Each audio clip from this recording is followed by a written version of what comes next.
નમસ્કાર, મારું નામ છે નમન પલાણ. આપણી સાથે જોડાયેલા છે શ્રી અતુલ લઢિયાજી અને બિગ મોદી ટીવીના માધ્યમથી આપણે આજે ગુરુ વિશે વાતચીત કરવાની છે. તો અઢિયાજી, તમે આટલા બધા ગુરુઓને માનો છો, તો આજના કળિયુગના આ યુગમાં આ ગુરુ વિશે તમે આટલું બધું કઈ રીતે? તો જનરલી સામાન્ય વાત એવી હોય છે કે ગુરુ એક જ હોવા જોઈએ, તો કઈ રીતે તમે આટલા બધા ગુરુઓને માનો છો?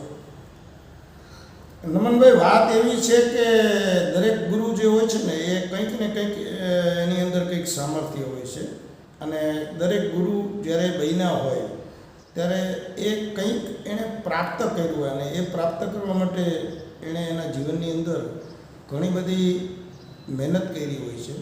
અને જ્યારે બહુ મોટો સમુદાય કે બહુ મોટો માસ, બહુ વધારે પબ્લિક જ્યારે એને માનતી હોય, તો એનો મતલબ સ્પષ્ટ થાય છે કે સમાજને એની પાસેથી કંઈક ને કંઈક મળે છે.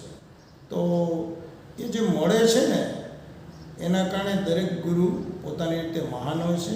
અને જ્યારે ગુરુ પૂર્ણિમાનો પર્વ તાજેતરમાં જ ગયો ત્યારે નમનભાઈ, તમે બિગ મોદી ટીવીના માધ્યમથી આજે મને પ્રશ્ન કર્યો છે, એ તમે બહુ સરસ કર્યો છે. તો હવે આપ શું કહેવા માગો છો બીજું?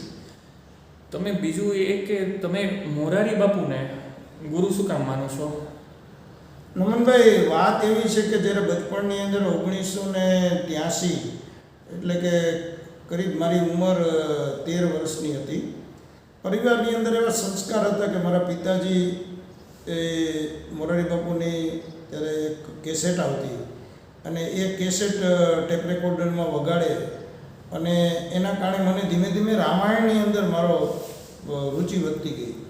અને પછી તો મોરારી બાપુની રાજકોટની અંદર કથા હતી. એ જમાનામાં ટેપ રેકોર્ડરનો જમાનો હતો, અને લાખોની સંખ્યામાં રેસકોર્સના ગ્રાઉન્ડમાં કથા ચાલુ હોય, અને ટેપ રેકોર્ડર લઈ અને બચપણમાં તો કેવું હોય કે જે આપણે સાંભળીએ અને જે જોઈએ એના ઊંડા સંસ્કાર, પહેલાં જે સંસ્કાર બચપણમાં પડે ને એ જ બહુ મહત્ત્વના હોય છે. તો મારા જીવનને પરિવર્તન જે થયું, અને એની પાછળ મોરારી બાપુનો ખૂબ મોટો સિંહ ફાળો છે. કારણ કે નાનપણમાં સૌથી પહેલાં મેં જો સાંભળ્યા ને તો એ પોતે કથાવાચક ગુરુ કહેવાય છે. અને આજે દેશ અને વિદેશની અંદર કરોડો એના ફોલોવર છે. તો મોરારી બાપુ પાસેથી મને ઘણું બધું મળ્યું છે મારા જીવનમાં. એટલે મોરારી બાપુને જ્યારે પહેલી વખત મેં સાંભળ્યા અને મારા જીવનમાં ઘણું બધું પરિવર્તન આવ્યું. રામાયણની ચોપાઈઓ પણ મને આવડવા માંડી, અને રામ ભગવાન, રામાયણની કથા અને જીવનની કળા પણ મોરારી બાપુ કથામાં શીખવાડે છે, એ પણ મને ખ્યાલ આવવા માંડ્યો. તો આના કારણે મોરારી બાપુને પણ હું એક આદર્શ ગુરુ માનું છું. જી સર. સાચી વાત છે. મોરારી બાપુ તો વિશ્વવિખ્યાત કથાવાચક છે. તો રમેશભાઈ ઓઝા પણ કથાવાચક છે. રમેશભાઈ ઓઝાને તમે શું કામ ગુરુ માનો છો? નમનભાઈ, ઘટના જીવનમાં જ્યારે બદલાતી રહી, મોરારી બાપુએ રુચિ પેદા કરી. હવે સ્વાભાવિક છે કે જ્યારે માર્કેટમાં જે હાલતું હોય ને એની વેલ્યુ વધી જતી હોય. જ્યારે ભાઈશ્રીને મેં જોયા, અત્યારે એને ભાઈશ્રી તરીકે સમાજ આખો ઓળખે છે, અને વિશ્વ આખાની અંદર અને ખાસ કરીને ભારતમાં રિલાયન્સ ઇન્ડસ્ટ્રીઝ કે કોકિલાબેન અંબાણી પરિવારના એ પોતે ગુરુ છે. અને ખાસ કરીને રમેશભાઈ ઓઝાની એક વિશિષ્ટ પ્રકારની શૈલી છે. આજે રમેશભાઈ ઓઝાએ અનેક બ્રાહ્મણોને સંસ્કૃત પાઠશાળા ચલાવી અને બ્રાહ્મણોને નિઃશુલ્ક શિક્ષણ આપે છે.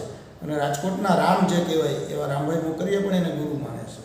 ગુરુ પૂર્ણિમાએ ગીજુભાઈ ભરાડ જે છે એ પણ એને ગુરુ માને છે. એ બધા લોકો સાંદીપની જતા હોય છે. અને પોરબંદર જ્યારે મારે જવાનું થયું ત્યારે ઘણા બધા વિદેશના લોકો આવ્યા હતા, અને ભાઈજીની કથા ભાગવતમ લોકો સાંભળે અને એના જીવનમાં ઘણું બધું પરિવર્તન આવે છે. તો ભાઈશ્રી એ પરમ ભગવદીય મહાપુરુષ છે, અને ઉત્તમ અને પવિત્ર બ્રાહ્મણ છે. આપણા ઘણા બધા બ્રાહ્મણના બાળકો એની પાસેથી ભાગવત શીખા. તો સનાતનનો પ્રચાર અને પ્રસાર કરવામાં મોરારી બાપુ અને રમેશ ઓઝાનો ખૂબ સિંહ ફાળો છે. તો એને પણ ગુરુ માનવા તો પડે જ. અને એ રિયલ સ્ટોરી છે કે રમેશભાઈ ઓઝા એ પરમ વંદનીય મહાપુરુષ છે. બરાબર છે. તો પછી આશારામ બાપુ વિશે તમારું શું વિચારવું છે? એને શું કામ ગુરુ માનો છો? નમનભાઈ, ઘટના તો મેં તમને કીધું ને, જ્યારે બચપણની અંદર જ્યારે મોરારી બાપુને મેં સાંભળ્યા ને પછી ઘટના એવી બની કે ધીમે ધીમે 1986માં બ્રહ્મચર્ય નામનું પુસ્તક મારા હાથમાં આવ્યું. અને ત્યારે તો સ્વાભાવિક છે કે નાની ઉંમર હોય અને બ્રહ્મચર્યનું પુસ્તક આવે તો મને પ્રશ્નો સતાવતા હતા. એ પ્રશ્નો મારા માતા પિતા મને કેવી રીતે કે વીર્ય કોને કહેવાય, તો આવું મારે મા બાપને કેમ પૂછવું? પણ એ બ્રહ્મચર્ય પુસ્તકની અંદર મને ખબર પડી અને જીવનમાં વીર્યનું શું મહત્ત્વ છે. એ પહેલું પુસ્તક જ્યારે મેં આસારામ બાપુનું વાંચ્યું પછી તો એનું એક યોગાસન નામનું પુસ્તક મારા ધ્યાનમાં આવ્યું અને મારી ત્યારે ઉંમર 12-15 વર્ષની હતી અને એ સમયે યોગાસન અને પ્રાણાયામની પદ્ધતિઓ શીખવા મળી. પણ ધીમે ધીમે એવી ઘટના બની કે કોઈ એક બસ જતી હતી અમદાવાદ મોટેરા, એમનો જે આશ્રમ છે અત્યારે જ્યાં નરેન્દ્ર મોદી સ્ટેડિયમ છે એની બાજુમાં, અને સરકાર જેની પાછળ આદુ ખાઈને પડી ગઈ છે કે એનો આશ્રમ પાડી નાખવો છે. 32 એકર જગ્યામાં જે આશ્રમ હોય અને જ્યાં સાત્વિક પ્રવૃત્તિ ચાલતી હોય અને નરેન્દ્ર મોદી અને અટલ બિહારી વાજપેયી અને લાલકૃષ્ણ અડવાણી પણ જેણે એક વખત જાહેર મંચ ઉપર જેણે પ્રશંસા કરી હોય અને જેણે ક્રિશ્ચન કોમ્યુનિટીને ધર્મ પરિવર્તન કરવામાં ઇન્ડિયાની અંદર જો અટકાવી હોય ને તો એ આસારામ બાપુ છે. અને એ એટલા બધા મહાપુરુષ છે. પહેલાં 2 પ્રકારના તો જે છે ને કથાવાચક છે, પણ જેને બ્રહ્મજ્ઞાન પ્રાપ્ત થયું હોય, જેણે આત્મા સાક્ષાત્કાર કરેલો હોય એવા ગુરુ એ આસારામ છે. અને અત્યારે એને ઘણા બધા લોકો બળાત્કાર કર્યો અને એને જે કંઈ મીડિયા દ્વારા જે બદનામ કરવામાં આવ્યા તો એ તદ્દન વાહિયાત અને ખોટી વાત છે. અને એના કોઈ પોલીસ એફઆઈઆરમાં કે પુરાવા મળ્યા નથી. અને સતત એમના આશ્રમ સાથે હું જોડાયેલો છું અને આજે 12 વર્ષ જેલમાં રહ્યા પછી પણ તાજેતરમાં મારે એમની આ ગુરુ પૂર્ણિમાની મુલાકાત થઈ તો નમનભાઈ એમનું એટલું બધું તેજ વધી ગયું છે. તો જેલ એમના માટે શ્રાપ નથી, જેલ એમના માટે આશીર્વાદ બની ગયો. પણ ખરેખર એનાથી નુકસાન સમાજને થઈ રહ્યું છે. આસારામ બાપુને ખુદને કે એના કોઈ પણ શિષ્યને એની કોઈ પણની શ્રદ્ધાને કશું નુકસાન થયું નથી. જે લોકોને ખબર નથી એવા બેવકૂફ લોકોએ આસારામ બાપુને છોડી દીધા છે. ઘણા લોકો તો ખોટા રોડ ઉપર રજડતા મૂકી દીધા છે. એ એનું કર્મ છે કે તમે જેને ગુરુ તરીકે માન્યા અને જેના દ્વારા સમાજને જે સંસ્કાર અને એનું સિંચન થાય છે, એટલા માટે હું આસારામને પણ ગુરુ માનું છું. જી. અચ્છા, પુરીના શંકરાચાર્ય વિશે કહો, એમને શું કામ ગુરુ માનો છો? હવે નમનભાઈ, ઘટના એવી બની કે 4 વર્ષ પહેલાંની જ ઘટના છે, બહુ જૂની ઘટના નથી. પુરીના શંકરાચાર્ય પીસી ઝા સાહેબ છે, સુપ્રીમ કોર્ટના લોયર હતા પોતે. અને ઘટના એવી બની કે રાજકોટની અંદર એનો એક કાર્યક્રમ કરવાનો હતો અને પુરીના શંકરાચાર્ય રાજકોટમાં આવવાના હતા, પણ એના માટે 45 લાખ જેટલું ફંડ ભેગું કરવાનું હતું. પણ શંકરાચાર્યના જે અત્યારે 3 શંકરાચાર્ય છે એમાં સર્વોપરી જો જ્ઞાની શંકરાચાર્ય હોય કે જેને બીજગણિતની ફોર્મ્યુલા અબ્દુલ કલામ પણ એની પાસે શીખવા જાય અને સેટેલાઇટની અંદર જ્યારે કોઈ ફ્લાઇંગ કરવાની હોય સેટેલાઇટને તો એનું પણ બીજગણિતનું બેઝિક ગણિત શીખવું હોય તો અબ્દુલ કલામ પુરીના શંકરાચાર્ય પાસે જાય. એની ઘણી ઉંમર છે અને 145માં શંકરાચાર્ય, આપણા સનાતનની અંદર જે શંકરાચાર્ય પરંપરા છે એના 145માં એ શંકરાચાર્ય છે. જગન્નાથપુરીની અંદર એમનું પુરીમાં મઠ છે અને એ મઠ તરીકે ઓળખાય છે અને એને સનાતનનો ખૂબ પ્રચાર કર્યો. એ કોઈ પણ રાજકીય વ્યક્તિઓ સાથે સીધા કે આડકતરી રીતે જોડાતા નથી. અને મુકેશ અંબાણીને ત્યાં અનંત અંબાણીના લગ્ન હતા ને બધા શંકરાચાર્યો અને બધા નેતાઓ અને અભિનેતાઓ બધા જતા હતા. એને ખૂબ આમંત્રણ આપ્યું, પણ એ કહે છે કે ધર્મદંડ જે છે ને એ રાજદંડની ઉપર ધર્મદંડ આવે છે. તો જેણે ગાયની રક્ષા માટે, સનાતનની અને રાષ્ટ્રની રક્ષા માટે જેણે ખૂબ પ્રચાર પ્રસાર કર્યો છે એવા પુરીના શંકરાચાર્ય પાસે ઘણું બધું મને પ્રાપ્ત થાય છે. અને અત્યારે તો એ બહુ જ મોટી ઉંમરના છે, એટલે હું પુરીના શંકરાચાર્યને પણ ગુરુ માનું છું. અચ્છા, તમે સ્વામીશ્રીને શું કામ ગુરુ માનો છો? નમનભાઈ, સ્વામીશ્રી એટલે સત્ય સંકલ્પ સ્વામી. આપણે ત્યાં સ્વામિનારાયણ સંપ્રદાયમાં કુલ 3 સંપ્રદાય છે અને અત્યારે ચોથો પણ મારા ખ્યાલમાં હમણાં આવ્યો છે. સોખડાવાળા જે મંદિરવાળા છે ને એ બધા બ્રાહ્મણ છે અને પ્રમુખ સ્વામીમાં જે બધા મોટાભાગના સંતો છે ને એ બધા પટેલ છે. અને જૂના મંદિરમાં તો બધા મિક્સ સંતો છે, બધી જ્ઞાતિના સંતો હોય છે. પણ સ્વામિનારાયણ મંદિર વાસણા સંસ્થા એની અંદર બાપાશ્રી હતા, ત્યાં બધા આપણા લોહાણા છે. અને જે ખાસ કરીને જે બાપજી હતા એ તો બહુ મોટા વ્યક્તિ હતા અને એમને સ્વામિનારાયણ સર્વોપરી ભગવાન, એમને કોઈ દેવી દેવતાની બીજી ઉપાસનાની વાત નથી કરી. પણ સ્વામીશ્રી જે છે ને એનું નામ છે સત્ય સંકલ્પ સ્વામી. અને સત્ય સંકલ્પ સ્વામી એક અદ્ભુત વ્યક્તિત્વ છે. જીવન જીવવાની કળા અને કોઈ ભક્તોને ક્યારેય ઠગવાના નહીં અને માત્ર સ્વામિનારાયણ ભગવાનની મૂર્તિ પૂજાથી ભગવાનનું દિવ્યધામ પામવાની કળા એ પણ શીખવે છે. અને ખાસ કરીને એના કોઈ પણ સત્સંગી વ્યસની નથી હોતા. એના જીવનમાં સચ્ચરિત્ર અને સન્માનનું શીખવાડે છે.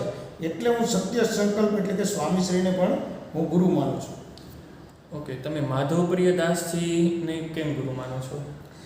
નમનભાઈ, આપણે ત્યાં ગુરુ પરંપરા છે અને જો સારામાં સારા સ્વામિનારાયણ સંપ્રદાયમાં ગુરુકુળ ચલાવતા હોય ને તો એ છારોડીવાળા જે સંસ્થા છે અને એસજીવીપી સંસ્થા કહેવાય છે અને માધવપ્રિય દાસજી છે. એણે એમ કીધું કે અત્યારની પેઢી યુટ્યુબની અંદર ને વિદેશના કલ્ચરને જે અનુકરણ કરે છે એ તો આસારામ બાપુ પણ કહે છે, પણ આસારામ બાપુનું મહત્ત્વ છે એના કરતાં જ્યારે શિક્ષણની અંદર આસારામ બાપુ પણ ગુરુકુળ ચલાવે છે અને માધવપ્રિય દાસજી તો આદર્શ ગુરુકુળની પરંપરા ચલાવે છે, જેથી કરીને આપણું વૈદિક સનાતન સંસ્કૃતિ ટકી રહી. એટલા માટે માધવપ્રિય દાસજી ઉપર પણ મને ખૂબ આદર અને પ્રેમ છે, એટલે એને પણ હું ગુરુ માનું છું. અચ્છા, પ્રમુખ સ્વામીજીને શું કામ ગુરુ માનો છો? નમનભાઈ, ઘટના એવી બને છે કે અત્યારે વિશ્વની અંદર જો દેશ અને વિદેશની અંદર જો હિન્દુને જો કોઈ લોકો ઓળખતા હોય ને તો એ માત્ર શંકરાચાર્યના કારણે નથી ઓળખતા, પણ જેમણે સ્વામિનારાયણ ભગવાને પોતે તો માત્ર 7 જ મંદિર બનાવ્યા, પણ પ્રમુખ સ્વામી મહારાજે અને એની DAPS નામની જે સંસ્થા છે એમણે જગતની અંદર સંસ્કાર અને સમાજની અંદર ઘડતરનું બહુ મોટું યોગદાન આપેલું છે. અને પ્રમુખ સ્વામી મહારાજ તો પોતે જાતે પટેલ હતા, પણ જ્યારે એ સંત બન્યા પછી એના જીવનમાં એને ટોટલ મંદિરનો આંકડો 11,000 મંદિર નમનભાઈ. અને એનું જીવનચરિત્ર જ્યારે હું વાંચી રહ્યો છું અને અક્ષરધામ નામની એની યુટ્યુબ ચેનલ છે, એના જીવનની અંદર કેટલા સંસ્કાર હતા. હરિકૃષ્ણ મહારાજને માનવાનું અને એમના ગુરુ હતા યોગીજી, અને એ પરંપરાની અંદર એ પણ મૂળ સ્વામિનારાયણ સંપ્રદાયનો એક ફાંટો છે અને જેને સમાજને ઘણું બધું આપ્યું છે. તો પ્રમુખ સ્વામી મહારાજ તો બહુ વંદનીય મોટા સંત છે અને એમણે સમાજને ઘણું આપ્યું છે અને એમની ઓરાથી હું ખૂબ પ્રભાવિત થયો. રૂબરૂ અક્ષર મંદિરની અંદર ગોંડલમાં જ્યારે મારે મળવાનું થયું ત્યારે ઈશ્વરચરણદાસજી એમની સાથે હતા અને એમણે મને આશીર્વાદ આપ્યા અને ત્યારથી હું એનાથી પ્રભાવિત છું. જે લોકો આપણા બાળકોને સંસ્કાર અને એનું સિંચન કરાવતા હોય ને એ બધાને દરેક પરિવારે કોઈને કોઈ રીતે ગુરુ માનવા જોઈએ અથવા સ્વીકારવા જોઈએ, તો આપણી પેઢી બચી શકશે. નહીં તો અત્યારે પેઢી જે આડા માર્ગે ચડી ગઈ છે ને પિક્ચર અને ચલચિત્રની અંદર એ નોખા પછી એની અંદર કુસંસ્કારો જન્મે છે, મા બાપની સામે બોલે છે, માનતા નથી. તો કોઈને કોઈ ગુરુનો તો દરેક પરિવારે સહારો લેવો જોઈએ. ભલે હું આટલા બધાને ગુરુ દત્તાત્રેયની જેમ ગુરુ માનું છું, પણ દરેક પરિવારે કોઈ ગુરુમાં તો માનવું જ જોઈએ નમનભાઈ. અચ્છા, તમે શ્રી રવિશંકરજી વિશે કંઈક કહો, એમને શું કામ ગુરુ માનો છો? નમનભાઈ, ઘટના એવી બને છે કે મારા જીવનમાં એક વખત મારા પિતાજીનું અવસાન થાય છે, પછી ડિપ્રેશનનું લેવલ ખૂબ વધી જાય છે અને ત્યારે રાજકોટમાં પંજાબી કરીને એક વ્યક્તિ છે અને કાનંદ શર્મા, ડૉક્ટર કાનંદ શર્મા આજ પણ રાજકોટમાં એક ક્લિનિક ચલાવે છે, શ્રી આર્ટ ઓફ લિવિંગ નામની સંસ્થા ચલાવે છે.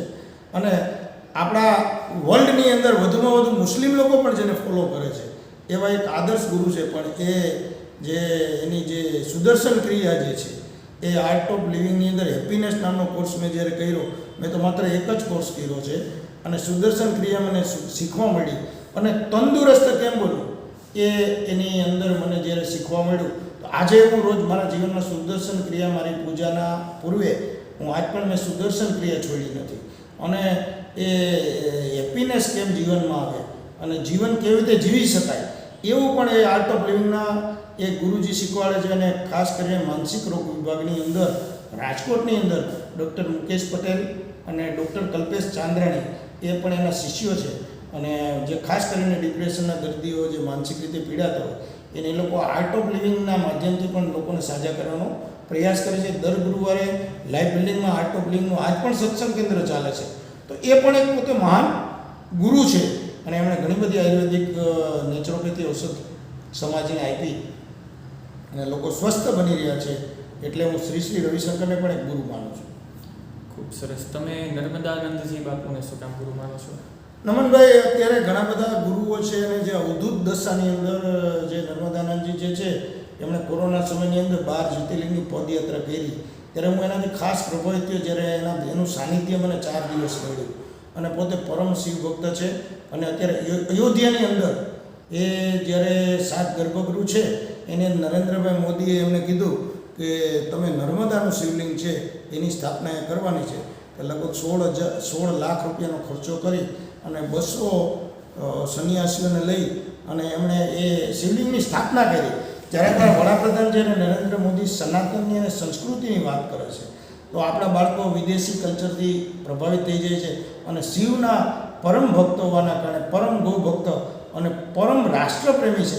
એ જે આ પદયાત્રામાં દરેક 25 કિલોમીટર એક વૃક્ષ વાવતા હતા, તો પર્યાવરણનું પણ જતન કરવાનું એમની પાસે શીખવા મળે. અને ગંગાની અંદર, યમુનાની અંદર, નર્મદાની અંદર કે સાબરમતીની અંદર કોઈ કચરો ન ઠાલવવો જોઈએ, કોઈ કચરો ન ઠાલવવો જોઈએ, એવી બધી વાતો એ પોતે શીખવાડી રહ્યા છે. એટલે નર્મદાનંદજીને પણ હું એક આદર્શ ગુરુ માની રહ્યો છું. અચ્છા, તમે ડૉક્ટર સામાણીને કેમ ગુરુ? નમનભાઈ, મારા જીવનમાં એક ઘટના એવી બની કે મને આપઘાતના બહુ વિચાર આવતા હતા અને મારા પિતાજીનું મૃત્યુ થયું. પછી હું એકદમ વિયોગની કન્ડિશનમાં આવી ગયો હતો અને મને રાતની રાત ઊંઘ નહોતી આવતી. પછી માનસિકના ઘણા બધા ડૉક્ટરોને હું મળ્યો અને એ સમયે હજુ પણ એક બીજા ગુરુની વાત કરું, ડૉક્ટર ગોપાલ શાસ્ત્રી, જે તપ સેવા સુમિરનની સંસ્થા ચલાવે છે. તો ડૉક્ટર ગોપાલ શાસ્ત્રીના સંપર્કમાં આવ્યો અને મેં દિવસે કાચું અને રાત્રે રાંધેલું. અને એક બીવી ચૌહાણ સાહેબ છે કે જે દેશ અને વિદેશની અંદર લોકોને, કરોડો લોકોને વિધાઉટ એલોપેથીના આયુર્વેદિક દવાને સાજા કર્યા. તો IESS નામની સંસ્થા છે તે ડૉક્ટર ગોપાલ શાસ્ત્રીના સંપર્કમાં આવ્યો. પણ ભગવાનની કૃપાથી એવું બન્યું કે સિવિલ હોસ્પિટલની અંદર ડૉક્ટર મુકેશ સામાણી, એણે માનસિકના ઘણા બધા દર્દીઓને સાજા કરવા માટે, જો મુકેશ સામાણી પોતે પ્રેક્ટિસ કરતા હોત ને તો પર મંથથી બહુ મોટી પ્રેક્ટિસ કરી શકતા હોત. પણ એને એની પોતાની જિંદગી અને પોતાનું જ્ઞાન સતત એણે સાયકોથેરાપીના સબ્જેક્ટ માનસિક રોગ વિભાગની અંદર મેડિકલ કોલેજના પોતે છેલ્લે ડીન પણ બની ગયા હતા. અને એની અંડરમાં માનસિક રોગ વિભાગના હું માનતો હોય તો લગભગ 1000 જેટલા ડૉક્ટરો સર્ટિફિકેટ લઈને બહાર આવ્યા અને સમાજના સાચા રાહબર. એમણે મને સાધુ સંતોએ તો ઘણું બધું શીખવાડ્યું, પણ મારા સંસારની અંદર મારા પત્ની સાથે કેમ રહેવું, ખાસ કરીને કેવું હતું, પરિવાર, પત્ની અને પડોશી, અને ખાસ કરીને પિતરાઈ, અને ખાસ કરીને આપણા સગાવાલા, એની અંદર મારે ઘણી વખત એવું થતું કે મારી નિર્દોષતા, હું જુદા જુદા અધ્યાત્મમાં જોડાયેલો હોવાના કારણે લોકો હંમેશા મને એક એવા નજરથી જોતા હોય છે કે આ વ્યક્તિને ગાનપણ છે. પણ એવું કોઈ પણ પ્રકારનું ગાનપણ જ્યારે ઘરની અંદર થઈ જાય ત્યારે ઘરની અંદર ક્યારેક પત્ની તો ના ખબર હોય કે આટલા બધા ગુરુની યારે, મારા ગુરુના સંસ્કારોની મારા ઉપર શું સંસ્કારોની અસર થઈ છે, એના કારણે ઘણી વખત ઘરમાં ઘર્ષણ થાય. અને આ બધું મને શીખવા મળ્યું જ્યારે સાયકોથેરાપીના સેશન મેં કર્યા. તો ખરેખર મને કોઈ માનસિક બીમારી નહોતી. જે મારા અલગ અલગ વિષયનું જે જ્ઞાન હતું એ જ્ઞાનનો અતિરેક હતો. એટલે તો હું કાયમ કહું છું કે એક ગુરુથી પણ તમને જ્ઞાન ન મળે તો ઘણીવાર એવું બને કે એક ગુરુને માનતા હો તો તમને કોઈક સાંપ્રદાયિક વ્યક્તિ કે તિલક ચાંદલો કરતા હોય તો તમને કોઈક સ્વામિનારાયણ કે આર્ટ ઓફ લિવિંગમાં તમે મોટા વાળ રાખતા હો તો કદાચ તમને શ્રીનો ચેલો કે એવું કશું કરવાની જરૂર નથી. દરેક સંસારીએ એના પરિવાર માટે અલગ અલગ ગુરુઓની સમર્પણ ધ્યાન કેન્દ્ર જે ચાલે છે એમાં પણ એક જે ગુરુ છે તો એ પણ ઘણું બધું મેડિટેશન બાબતે શીખવાડે છે, જીવન જીવવાની કળા શીખવાડે છે. પણ ડૉક્ટર મુકેશ સામાણી જ્યારે મારા જીવનમાં આવ્યા ને ત્યારે મારી દીકરીનો લગ્ન કરવા બાબતે હું ખૂબ ચિંતિત હતો અને એના કારણે પણ મને તણાવ રહેતો હતો. મારી ખુદની દીકરી પણ ડૉક્ટર છે અને પછી સાહેબે મને કીધું કે મારી દીકરીને પરણાવી છે તો મારે શું શું કરવું. અને પછી સાહેબે મને અમુક ટીપ આપી હતી. એમણે જીવન જીવવાની અનેક ડિપ્રેશનના દર્દીઓને કળા શીખવી અને એ પરિવારની અંદર જ્યારે હું સફળ થયો, મારા પરિવારનો વિશ્વાસ જીતવામાં હું સફળ બન્યો. જો હું ખાલી આધ્યાત્મિક હોત ને તો સંસારથી હું ડિસ્ટર્બ થઈ જાત. કદાચ એવું બનત કે હું કોઈ આશ્રમમાં રહી જાત, કદાચ એવું બનત કે હું કોઈ મઠમાં વયો જાત શંકરાચાર્યના, કદાચ એવું બનત કે હું મંદિરમાં ક્યાંક જઈને સમર્પિત થઈ જાત તો મારો પરિવાર રખડી પડત. પણ એ મારે ક્યાંય જવાની જરૂર નથી. આજે હું દિવ્યાંગ બાળકોને, તમે જોઈ રહ્યા છો કે આપણે દિવ્યાંગ બાળકોને જે પ્રેમ આપીએ છીએ, એના પરિવારનું કાઉન્સેલિંગ કરીએ છીએ.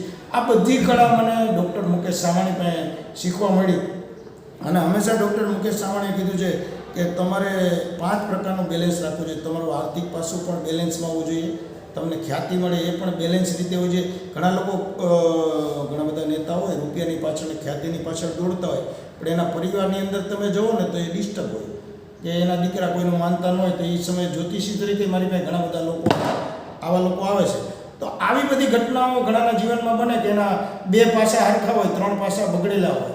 તો આર્થિક, માનસિક, શારીરિક, સામાજિક અને ખ્યાતિ, અને આજ તો હું પત્રકાર જગતની અંદર મારું બહુ મોટું નામ છે. તો આ કારણે અને એ કળા મને જો મળી ને તો ડૉક્ટર મુકેશ સામાણી પાસેથી મળી હતી. એ પોતે કશું દાઢી નથી રાખતા, કશા પોતે ભગવા કપડાં પહેરતા નથી, અને પોતે એક આદર્શ ડૉક્ટર તરીકે એણે મને જીવન જીવવાની કળા શીખી.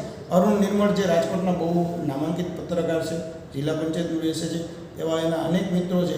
એણે કોઈ દિવસ પોતાના જીવનમાં કોઈ પણ પ્રકારના રાજકારણનો કે રાજકીય વ્યક્તિનો બદલી માટે પણ ઉપયોગ કર્યો નહીં. પણ એના જીવનમાં એને દર્દીઓના એટલા બધા આશીર્વાદ મળ્યા, અને એમના જીવન જીવનની કળા મને શીખવી. હજુ પણ એક ગુરુને હું માનું છું, ઓશો રજનીશ, અને એમના જીવનમાં એમને 92 રોલ્સ રોયસ ગાડી હતી.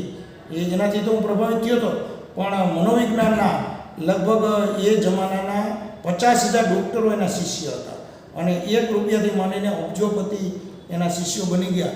અને એણે મનોવિજ્ઞાન ઉપર પણ ઘણું બધું મેડિટેશનની 134 પ્રકારની પદ્ધતિઓ ઓશો રજનીશે શીખવી. ઓશો રજનીશને મેં ખરેખર કહું ને સાચું તો રૂબરૂ જોયા નથી, પણ એના આ બધા લેક્ચરોથી હું ખૂબ પ્રભાવિત થયો, અને મને એમના જીવન જીવનની ઘણી બધી કળા શીખવા મળી. મારી આ ચેનલમાં પણ ઘણા બધા મારા નૃત્ય છે, એટલે જીવો તો મોજ સે જીવો, અને જીવો તો જિંદા દિલી સે જીવો. કોઈનું ખરાબ કરવાનું નહીં, બધાનું ભલું કરવાનું, અને ભલું કરવાનો આ ગુરુ પૂર્ણિમાનો સંદેશ. અને આ બધા ગુરુઓ વિશે તમે નમનભાઈ મને પૂછ્યું, અને એ બદલ હું તમારો આભાર વ્યક્ત કરું છું. ખૂબ ખૂબ આભાર અતુલજી. આજે ગુરુ વિશે આટલું બધું જાણકારી પ્રાપ્ત કરીને ખૂબ જ સરસ લાગ્યું. બધા ગુરુઓને વંદન. અસ્તુ. જી ધન્યવાદ. Thank you very much.